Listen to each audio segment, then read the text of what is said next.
Mama, nazongi. Mtetamba ngate. Mama, to sala devant moi ekuna. Ache baseme bapo bela, chinga bapointe nazu zéro mama. Na pete me na nyonso. Mama, tellement opina devant. Est-ce que na tiba ba mposa na be? Mais c'est tambasa mabe ndenge nini? Yo ya batangisa na classe yo otaka matoi na wapi? Hein? Yo kenda ndeko sa ko se distraire kuna yebisaka kende na classe ozo mayele. Yo mais c'est tambasa lini? Zoba mwana, hein? Kibolole lolenge nini oyo zali. Mais c'est tambasa lini? Oza mwana ndenge nini yo?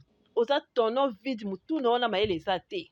E batangisaka mutu wana e donc yo vide na kati. Donc elo moko kangaka eza te. Hein? Oza ndenge nini yo mwana oyo mutu na oyo eza vide, hein? Zoba. Mais maman, Kanga munoko na oyo ko expliquer nga likambo nini? Kanga munoko, zoba. Mama, eloko na lingna lobeza.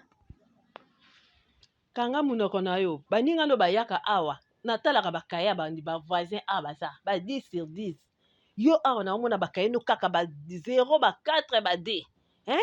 Na tango na biso akala tozaka mayele. O bino bana lelo nini eza na mitu na bino ka ba distraction boli ko tanga te, boli ko fungola bakaya te ko tanga kaka distraction na distraction.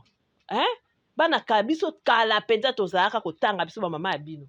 Tozaka na distraction te, mais bino lelo distraction ekoti bo ba téléphone ba nini ba jena ba jeboli ko tanga ka ete.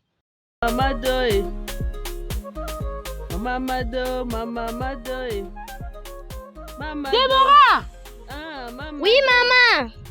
Yaka alobang na obenga yo yaka siko. Ngayo, maman.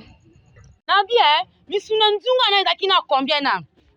Nayebi na nga te, maman. Kanga mbanga na yonga na kotaki misuni ezaki 6 morceaux na ndambu. Siko ndambu wana eke wapi? Yebisaka na ndambu wana nene eke wapi?